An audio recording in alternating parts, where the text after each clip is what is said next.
November is getting close, and that means that the election is right around the corner. For quality coverage of all aspects of the election and expert analysis on top stories from around the world, there's no better place than the DSR Network. Members of the DSR Network get exclusive access to members-only segments of our podcasts, an ad-free listening experience, and access to our Slack and Discord communities where you can connect with fellow members and us. For the month of September, use code SNARK for 30% off your subscription at thedsrnetwork.com/buy. That's code SNARK at thedsrnetwork.com/buy. Now please enjoy the show.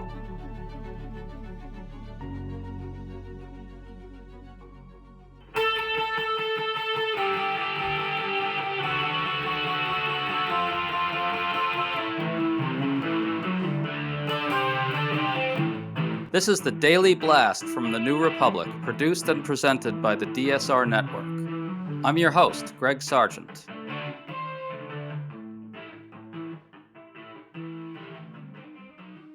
After Kamala Harris's shellacking of Donald Trump at the presidential debate, Trump ventured into the safe confines of Fox News to vent at the debate's moderators. He attacked them as deeply biased against him, and even said their network, ABC News, should have its broadcasting license revoked. This provoked some chortling, but it's deadly serious. It opens a window into how he'd conduct himself if the media displeases him during a second term. It's also a show of weakness. What enraged him is the scrutiny of lies that he can air unchallenged inside the right-wing media bubble. Today we're chatting about all this with Media Matters senior fellow Matt Gertz, one of this show's favorite guests, who has a new piece showing that Trump's debate implosion was largely a product of his trafficking and right-wing media obsessions. Good to see you again, Matt. Good to be back. Let's start here. Trump went on Fox and Friends on Wednesday morning and just ranted and raged about ABC for a long time, calling the debate rigged and complaining about being fact-checked. Here are a couple more things he said. I thought it was terrible from the standpoint of ABC. They're the most dishonest, in my opinion, the most dishonest news organization.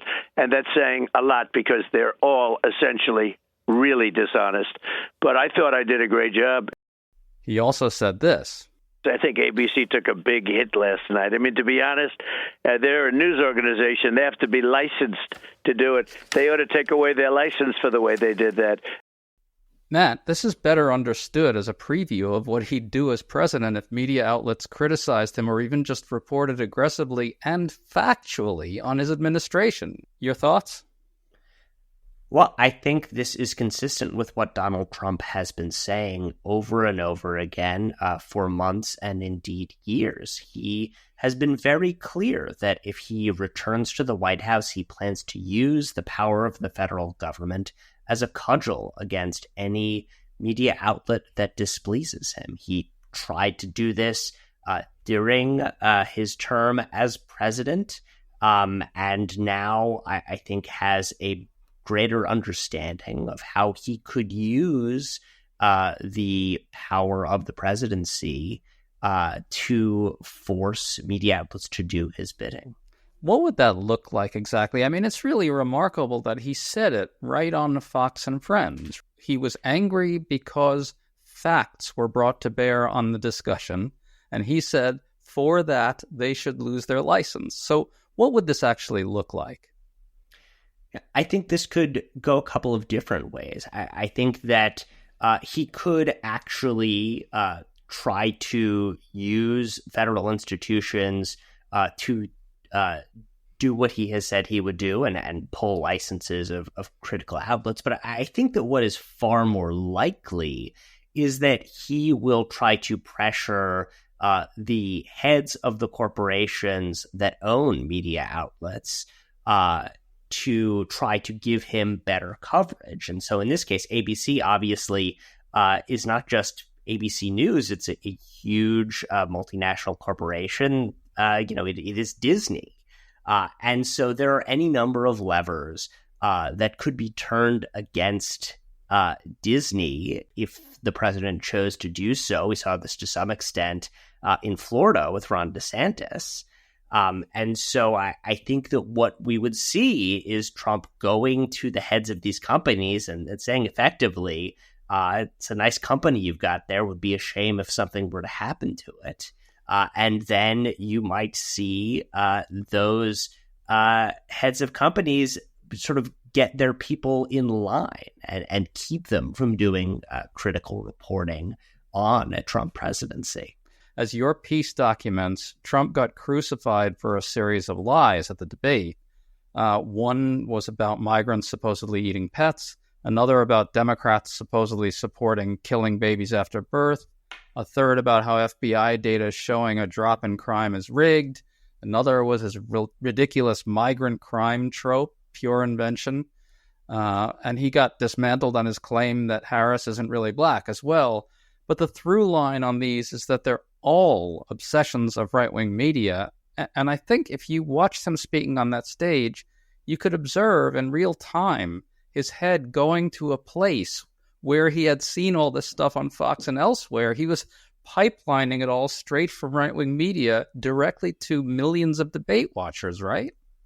That's right. I mean, Donald Trump is fully captured by the right-wing information ecosystem. It is where he gets his news. It is where he learns about what is happening in the world around him. This was true when he was in the White House and mainlining Fox News and tweeting about it in real time all day and all night.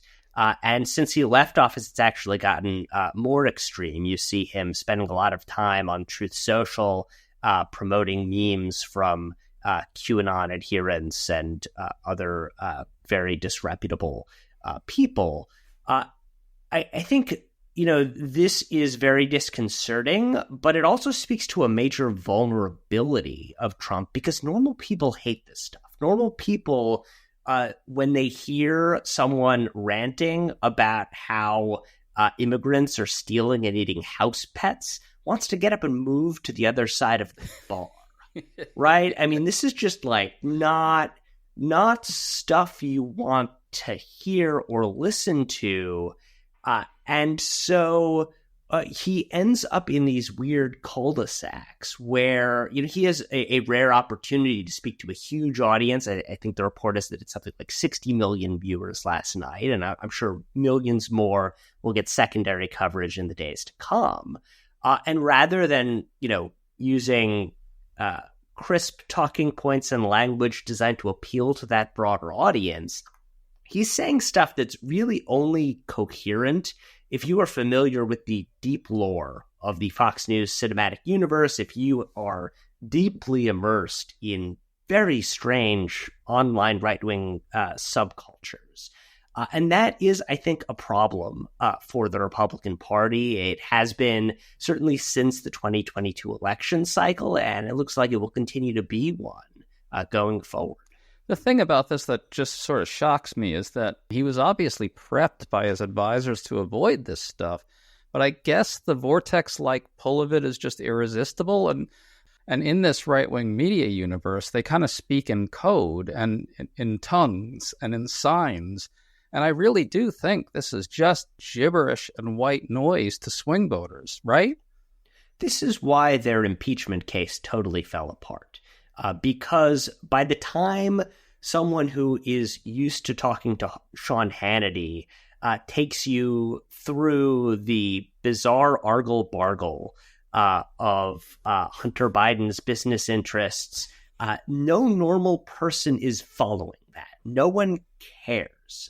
There is no connection to the actual lives of anyone who does not spend all of their time watching Fox News. And so, the communication strategies of the Republican Party keep falling apart for that reason.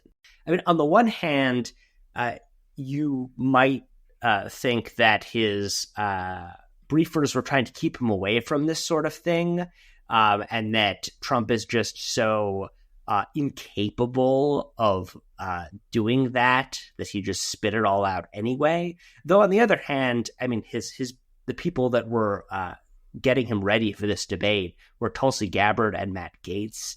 So there's a certain difficulty in that crowd having a real connection to reality. But this is just going to keep Donald Trump from making a case that is appealing and coherent to normal people. You know, it's interesting you brought up the impeachment case, because if you remember, one very clear sign of how this stuff really just implodes once it comes into contact with reality outside the right-wing bubble is that at these hearings, Democrats just absolutely dismantled them mercilessly. It was just brutal, and it was just simply basic facts coming into contact with right-wing media gibberish. And that's just something that they don't get, right? Like, there is not a manner in which these people are actually testing any of their claims beforehand. You have James Comer and Jim Jordan basically living in Sean Hannity's green room because they know that he will put them on and that they will be able to gain power within the right-wing movement by going on his show. But all Hannity's going to do is nod along with whatever they say and repeat it back to them. And so once they take their claims to a broader audience, the whole case collapses. You saw the same thing anytime Comer did an interview on CNN or MSNBC. The prospect of trying to handle even the slightest criticism or pushback on any of his claims, he couldn't do it. Yep, absolutely. Let's go to another thing Trump said on Fox and Friends Wednesday morning. One of the hosts floated the idea of Fox moderating another debate hosted by Martha MacCallum and Bret Baier. Then Trump said this. I'd love to have somebody else other than Martha and Bret. I'd love to have, frankly, Sean or Jesse or Laura, somebody else. Let's give other people a shot. But I didn't think Martha and Bret were good last night. I thought Jesse was fantastic last night, what he said. Jesse really got it. Jesse said Trump won that debate. We won that debate by a lot. Matt, Bret Baier criticized Trump's performance at the debate, but Jesse, meaning Jesse Waters, apparently praised him. I mean, the bubble keeps shrinking here. Trump can't even allow himself to be questioned by people at Fox News whose sycophancy towards him is not absolute? So this is a problem that Fox and Trump have had for quite some time. The way the Fox's business model works is they need to keep up the pretense that they have a real news organization somewhere at the network, that there are somewhat credible anchors who can provide a news-like product. And Baier and MacCallum are who they have right now to do that. They previously had Chris Wallace in that spot as well, but Wallace decided that Fox's propaganda was too disgusting for him to put up with any longer, and so he left and went to CNN. So now it's Baier and MacCallum. But they're not going to give Trump enough of the sycophancy that he wants, that he demands, that he expects. He wants his interlocutors to be people like Lou Dobbs or Sean Hannity, people who will kiss his ass to the fullest extent, and he will accept nothing less. And so you have him retreating further into this bubble. Now we're not just at a place where he doesn't want to do mainstream media outlets, but he won't even do some people at Fox. He needs the pure sycophants handling his affairs. And, I'm sure Fox will be happy to continue to have him on to do those interviews. But the idea that someone like Sean Hannity, who is literally a Donald Trump advisor, like someone who has appeared in endorsement commercials for him, who has spoken at rallies for him, would be moderating a presidential debate is just way beyond the pale. Yeah, I think you're actually getting at a deeper tension at Fox right now, and in right-wing media more broadly. On Election Day in 2020, when Fox correctly called Arizona for Joe Biden, Fox lost a lot of viewers to Newsmax and other outlets that were somewhat more willing to lie on Trump's behalf.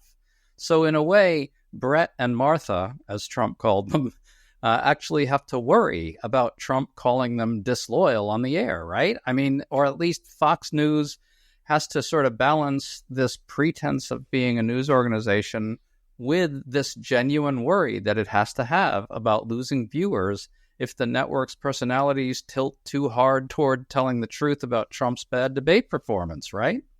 That's absolutely right. I mean, that's what we saw in the filings in the Dominion defamation case, which provided really direct access to internal Fox communications from the network's executives and its stars. They were all well aware that Trump getting mad at them for an extended period of time could be devastating to the network. And in fact, we also saw in some reporting from the New York Times that McCollum and Baer, after that happened, were basically telling Fox executives, we need to be much more cautious about these election calls, whether they're right or not, because they risk pissing off Donald Trump and our viewers. And so that, I mean, look, I definitely don't want to suggest that Brett Baer and Martha McCollum are like credible news people. They are definitely not. But the fact that Donald Trump won't even, go along with Fox's pretense here is just really a huge and ongoing problem for the network. This whole thing shows another aspect of the right-wing media bubble I want to bring up. After the lie about Haitian immigrants eating cats in Springfield, Ohio was debunked, J.D. Vance sort of backed off it a bit, admitting it might not be true while telling followers to keep pushing it anyway. But then at the debate, Trump tripled down on it, saying that immigrants were eating people's cats and dogs. And a funny thing happened then, right? Vance did these post-debate interviews, and now that Trump had himself said this whole pet-eating immigrant thing, Vance had to go farther in defending it. Once Trump declares something to be a MAGA truth, everyone in MAGA must go all in. What do you make of this dynamic? I mean, I think that this is just part and parcel of how the whole movement has got trapped in this bizarre bubble, one in which you don't need to be even remotely close to the truth in order to maintain a huge platform and a great deal of influence. And, the thing that makes the whole machine go at this point is Donald Trump. It's loyalty to Trump that keeps you in the MAGA movement and fat and happy and raking in if you're a politician, donor dollars, if you're a media figure, advertising revenue or what have you. That's just gotten the whole party trapped in a cul-de-sac. There's no way to kick anyone out at this point for making stuff up. And it's a huge difficulty for the GOP being like a remotely credible political party. What you're getting at there is that a lot of these big right-wing media stars are absolutely parasitic on Trump, right?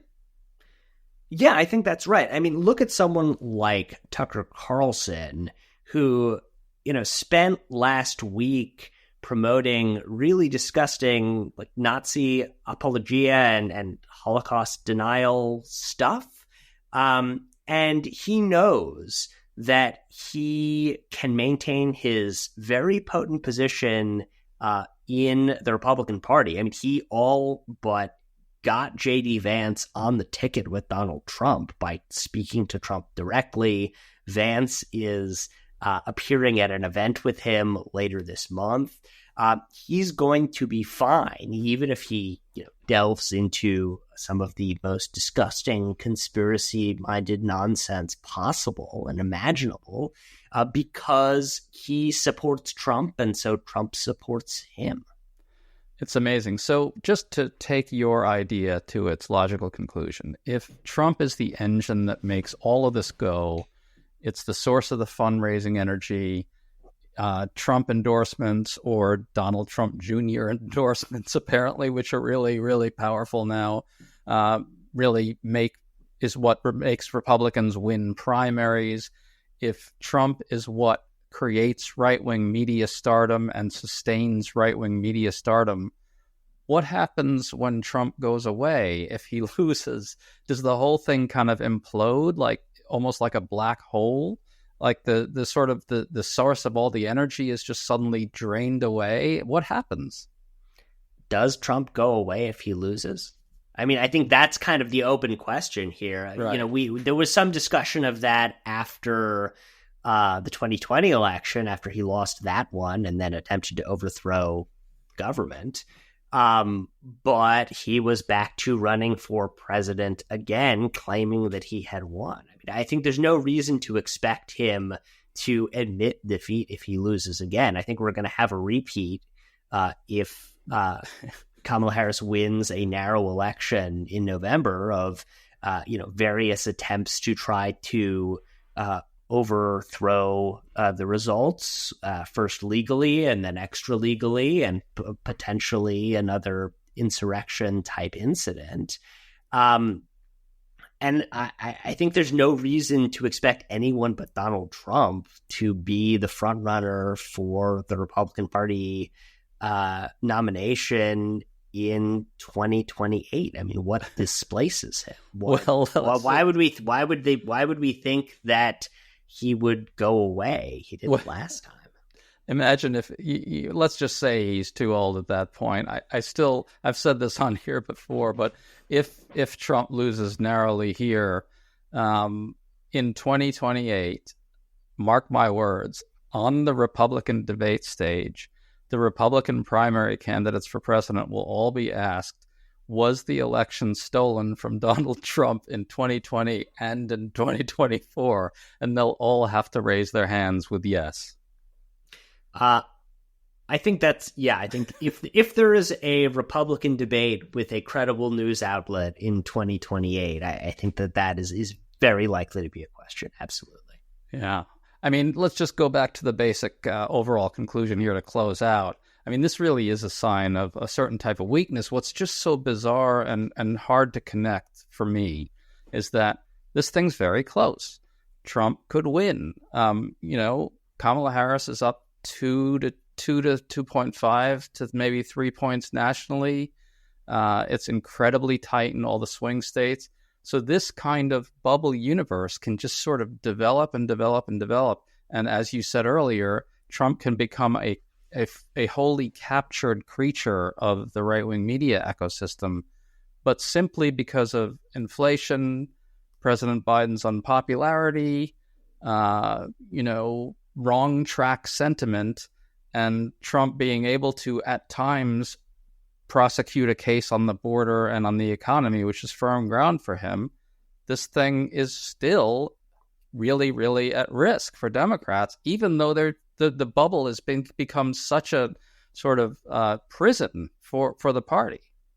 Yeah, I think the issue here is that the Republicans have become a minority party, but one that is extremely efficient within the electoral college system, right? I mean, They have not won a plurality of the they've won a plurality of the popular vote once since 1988, if I'm remembering this correctly.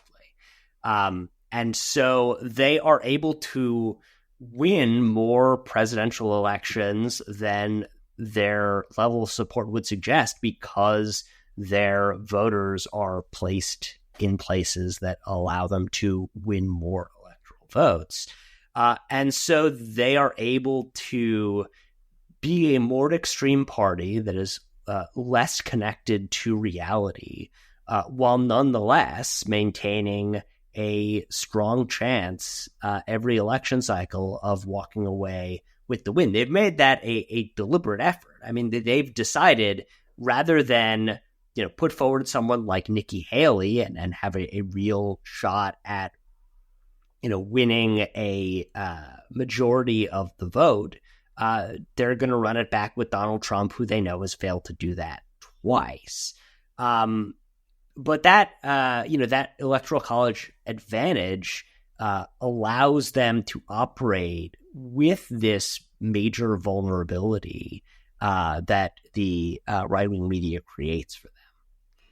That's really the key point. It really is a vulnerability, even though they could very well win. Matt Gertz, fantastic discussion. Thanks for coming on, man. Always good to be here. Folks, make sure to check out some great new content we have up at TNR.com. Michael Tomasky arguing that the debate was the beginning of Donald Trump's final unraveling, and Paige Oamek reporting on how the crypto bros are taking over politics. We'll see you all tomorrow. You've been listening to The Daily Blast with me, your host, Greg Sargent. The Daily Blast is a New Republic podcast and is produced by Riley Fessler and the DSR Network.